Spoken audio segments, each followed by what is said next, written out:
Saya dan kejayaan Islam itu hanya berumur 36 tahun. Itu sampai menghitung periode 36 tahun.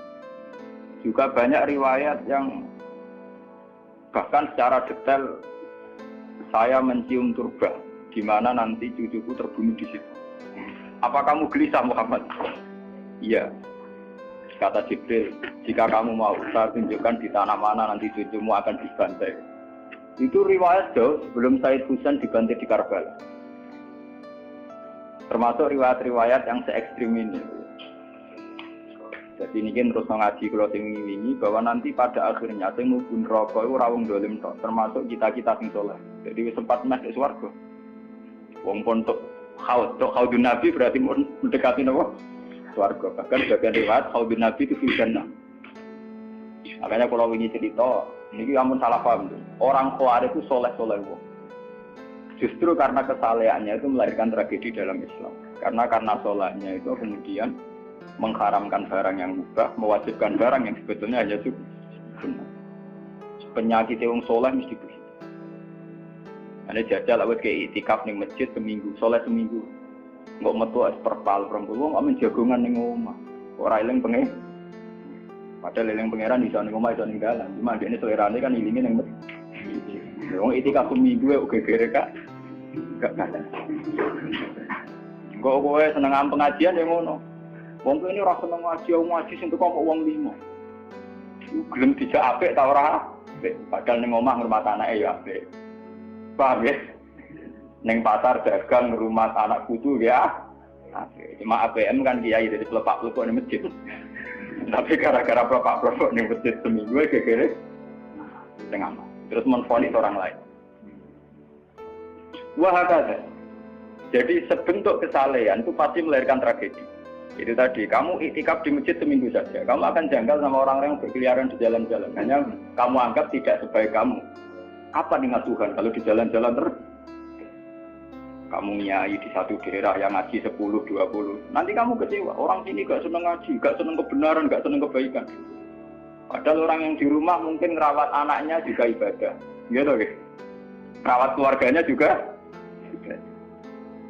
Hanya karena dia tidak ngaji sama kamu anggap tidak ibadah. Padahal di rumah juga ibadah sih. Nah ini orang Khawarij dengan background kayak itu paling mudah begitu. Sehingga orang-orang ini nanti ketika sudah sampai ke surga, kemudian ketemu Nabi, kata Nabi mau disampaikan ke Haudun Nabi. Dia mau sampai ke telaga Nabi. Tapi pas mau sampai ke telaga, terus Nabi diingatkan oleh Allah, mereka tidak layak masuk surga. Innahum qad ahdatsu ba'dak. Mereka bikin bid'ah setelah kamu. Tapi itu umatku ya Allah, saya kenal mereka kenal saya. Ya, tapi subkon itu harus dijauhkan dari surga. Dan ini kalau cerita, kenapa kesalehan melahirkan tragedi? Kalau cerita, dalam semua sejarah dunia, selalu tragedi itu dimulai dari kesalehan. Ya, mun bener sing terlambat kan, sampai ngaji ya. Semua tragedi dunia itu dimulai dari kesalehan. Paling enggak klaim kesalehan. Ya, paling enggak klaim apa? Kesalehan. Karena semua sebentuk kesalehan atas nama agama tentu langsung dikaitkan dengan Allah. Bertautan dengan hukum Allah. Kalau sudah kamu yakini itu hukum Allah, tentu kamu dengan mudah akan menghukumi kafir siapa saja yang menentang. Karena kamu anggap melecehkan hukum Allah. Akhir dari itu tentu kamu akan tahlilud dam. Nak ngono wong iku halal darah. Ini rungokno tenan. Karena setiap pelanggaran atas nama agama tentu dianggap melanggar hukum Allah. Jika orang yang mengklaim demikian kan mudah mengkafirkan orang lain karena dianggap wani pangeran. Paham ya? Nah, kalau sudah menvonis orang lain berani Tuhan, tentu darahnya dihalalkan. Kayak kasus kaum Khawarij. Sebetulnya saat Ali Muawiyah itu melakukan konflik atau terjadi konflik, saling bunuh, saling perang, kelompoknya Ali Muawiyah saling serang, itu kan tragedi duniawi biasa. Dalam hidup pasti ada gejolak, ada demonstrasi, ya, ada perebutan kekuasaan. Sebetulnya itu kan fenomena sosial biasa. Misalnya kiai drengki-drengkinan, maksudnya kiai drengkinan bakul bakso kan gak? Bakul bakso drengki-drengkinan bakul. Orang malah bakul es rukun. Tidak bisa kamu logika panas musuhnya adem, bakul bakso jejer bakul es rukun. Mergo bar mangan bakso tuku. Tapi bakul es padha ademe tukaran. Mergo saingan, iku nunjukno nek saingan sak jenis. Mulane koyo aku rada aman. Mergo sing nyaingi aku kudu alime sekali beraku aman. Paling wong saingi ade ku adir wis lho, Pak. Padha kelas-kelas ringan kan musuhe ge kelas. Ora kena ngalim tulisan kaliber. Dadi rapati musuh. Maksudnya ngalime kaliber terus fasilitas biasa. Wong rapati nyucu, wong rapati hormati, wong ape drengki apa? Wong kula yo mak turu temangsang ning kos drengkeni apa? Mun kula elmoni yo, dadi wong rapati drengki mun kula elmoni. Dadi ngalime kaliber fasilitas biasa. Wah aman. Kok kayak gitu. Aman, itu istihad. Jadi untuk menjaga keamanan. Ngalime ra kaliber nek dadi wong nyucup wong dobar, mesti wong mencep. Alim sepi kok wong dobar wis gegere gak karuan. Niku termasuk strategi ngadepi napa prahara. Artinya sakit di elmoni. Sebenarnya secara ijtihad itu bisa napa? Bisa kan. Lalu kulon biasa mama-mama tenggelam kulon mereka ngubah alwi anak kulon. Enggak, nggih biasa ana mobil direm ke semua ke bareng kula. Kak, lagi benefit. Kula betul mobil. Nah, ono omah muter pirang-pirang. Nah itu memang gitu ya, karena kita trauma dengan sejarah. Ketika Khawarij meyakini Ali melahirkan sulmatan fiddin, melahirkan pencitraan agama. Salmatan fiddin, sulmatan fiddin itu pencitraan agama. Muawiyah juga dituduh demikian, salmatan fiddin. Akhirnya orang Khawarij lewat kelompoknya itu ada sekelompok orang yang ditugasi membunuh Ali, ditugasi membunuh Muawiyah, dan ditugasi membunuh Amr bin As di Mesir. Semua tokoh-tokoh besar Islam itu melahirkan tragedi Islam, harus dibunuh semua. Itu yang keputusan gitu tuh lewat kesalehan. Mereka orang-orang soleh, orang-orang khusyuk, senang iktikaf, senang zikir. Dia punya keputusan sing lahirno tragedi dalam Islam.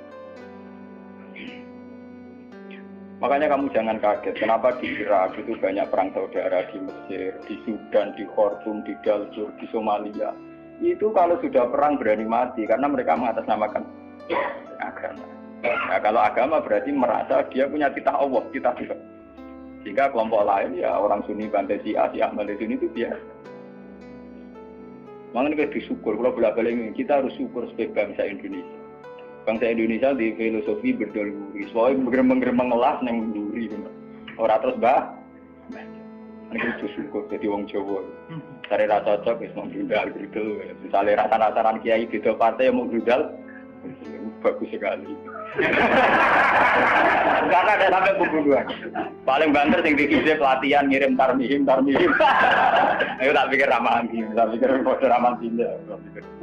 Ya paling misalnya mati dikijab yang ngelusi titik. Orang anti mati. Paham? Semenjak itu tragedi itu tidak dimulai dibunuh non-muslim, tapi dibunuh orang Islam. Semenjak peristiwa Ali Muawiyah. Dulu Umar itu matinya masih keren. Umar itu dibunuh oleh seorang Yahudi, Abu Lulu, seorang Majusi, Abu Lulu al-Majusi. Era Utsman banyak riwayat mengatakan yang membunuh itu banyak yang tidak Islam. Tapi era Ali, Muawiyah sampai Said Husain itu yang membunuh orang Islam semua. Bahkan sulahahum, orang-orang yang kategorinya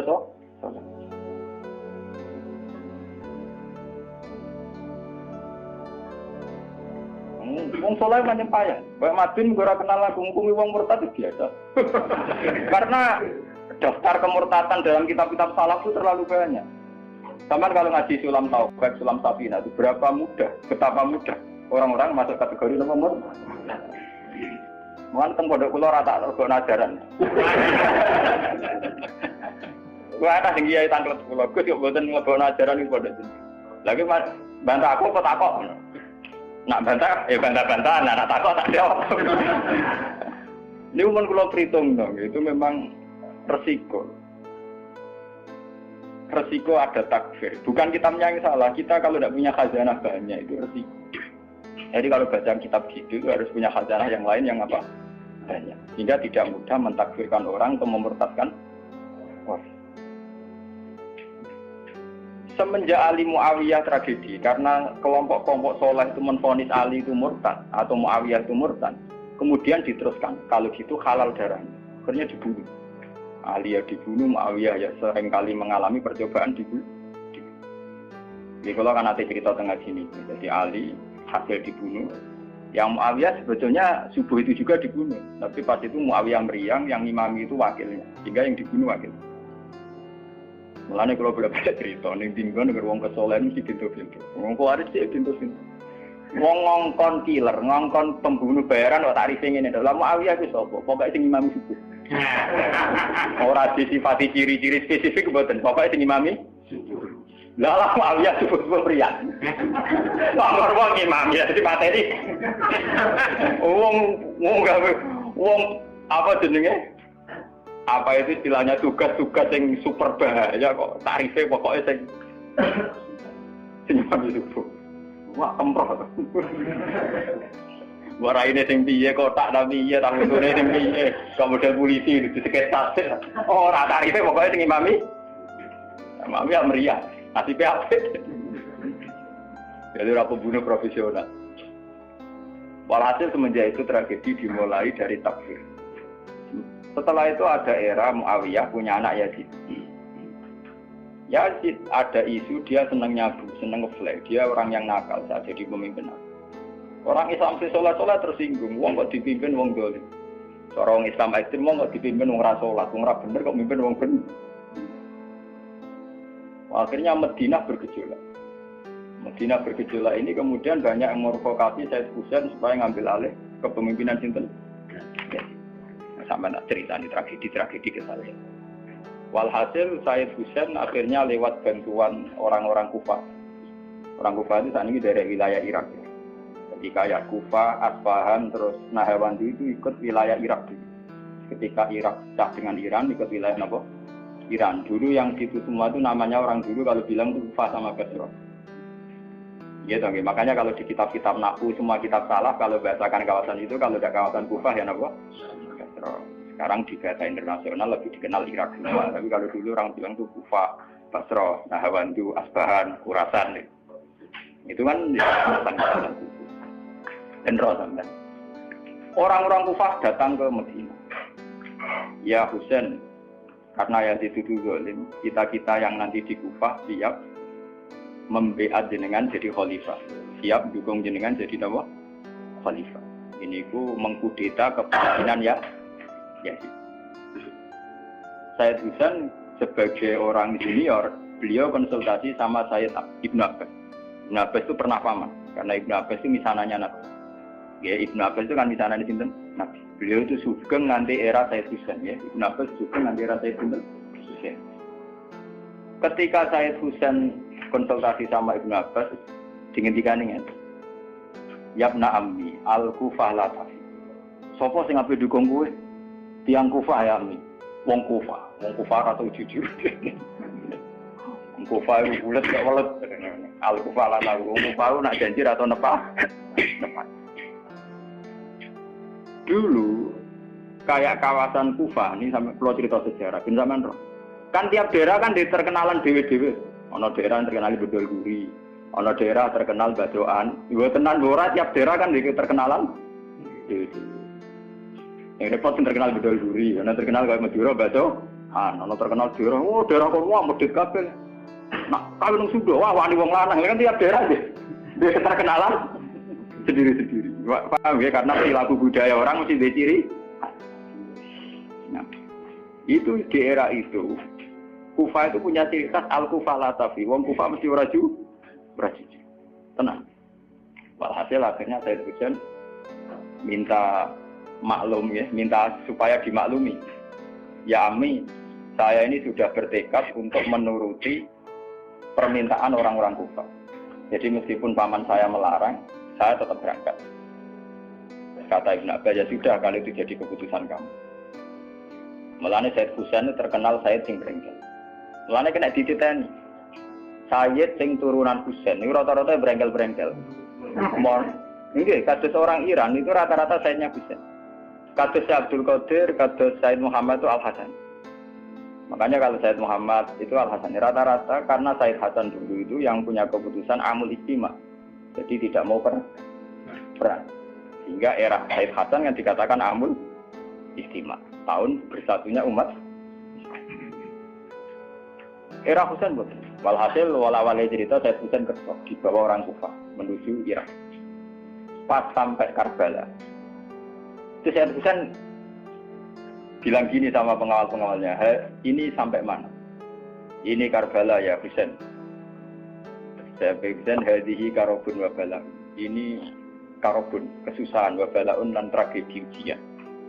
Delalah pasukan yang dikirim Yazid bunuh Sayyid Husain ya pas dimuti Karbala. Dan itu yang diperingati orang Syiah di 10 Muharram yang disebut tragedi Karbala. Makanya bendera-bendera Syiah itu tulisannya ya Husain karena orang Syiah meringati hari meninggalnya Husain itu jadi hari suci betul. Dari besarnya orang Syiah itu hari tragedi Kabupaten Sinten Husain, yaitu di Karbala. Nah kemudian versi cerita itu bulat. Kalau versi Sunni, karena Sunni model Kiai Indonesia, model versi Husnudzon, itu jari ini pengawalnya Muawiyah itu tidak disuruh bunuh, disuruh konsultasi saja. Cuma mereka overacting, bunuh. Sehingga dalam keyakinan Sunni bahwa Yazid itu tidak dosa-dosa amat karena tidak nyuruh nama. Tapi nak cara Syiah, nyatanya mata ini kok dikelah-kelah, mata ini ya mata. Wah semenjak itu lahirlah kelompok Syiah besar-besar. Siapa yang berbau Yazid, berbau Umayyah harus dibunuh. Kemudian dendam ini dijilmakan menjadi kelompok besar di dunia, ini Syiah. Nanti sama. Si Aduh nak muji-muji kaya-kaya agama itu dimulai Husain. Yes. Wes ngono Husain Dlalah bin Ali. Di Nabi Muhammad idola sentrale Ali. Terus yang dianggap kesatria prajurit napa? Husain. Sehingga agama versi Syiah itu ya tiga itu. Muhammad, Husain, Ali. Karena referensi agama Syiah itu hanya ini. Ali zaman sugengnya Nabi ya terkenal pahlawan perang, terkenal kesatria perang. Husain ya kesatria perang. Jika orang Syiah tidak punya rujukan kecuali sejarah kesatriaan. Ngadepi Musa wani mati. Kata Iran saat ini Ahmad Benedek itu orang Iran perasaannya begitu. Ngadepi Musa ya mati, wani mati. Beda perasaannya ahli sunnah karena ahli sunnah idola no sahabat sing kuno ya idola. Sing ora jelas ya napa? Idola. Wah, wire sahabat macam-macam. Jale matur ngidolakno sahabat topo sing nak ana perang mirip. Terus Mustafa ngidolakno topo sing ora jelas penting itikaf. Itu kelebihannya Sunni karena ngakui semua sahabat jika perilakunya variasinya banyak. Lho tenan iku boten kuyon lho. Karena variasi idolanya napa? Banyak. Jika orang Sunni bentuke beda-beda. Mungkin dah kepet itu. Mungkin dah kepet sing ngene. Oh pengamat itu ngamati salat ngono paling pusing. Muka ono sing standar. Salate Muhammadiyah, PKS, Salafim di standar. Carane ngono pusing. Dia ini terkenal alim. Allahu Akbar. Ono sing waslah, Allahu Akbar. Allah.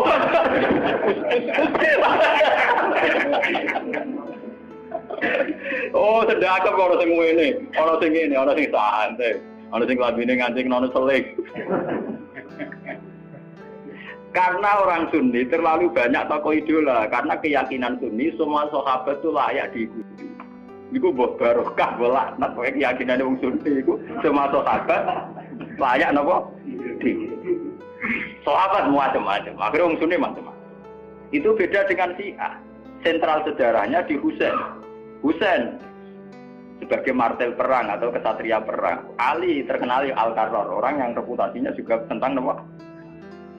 Jika dalam terminologi Syiah itu tidak ada istilah bil hikmati wal mau'izatil hasanah, sing sabar ngadepi Musa sing santun ora mahal tuh utak Jawa niku. Paham ya? Sampeyan ngerti kenapa sih acara berpikir demi nek Sunni mboten. Mau kiai iku dhisik ning daerah Abangan. Mujite sik Islam ora males. Malah dungo. Wah cerita seputar rawani tok.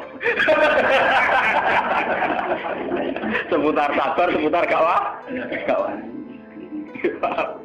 Jarang kok Kiai Sundi wani jotosan. Jadi sejarah. Dengan sabar.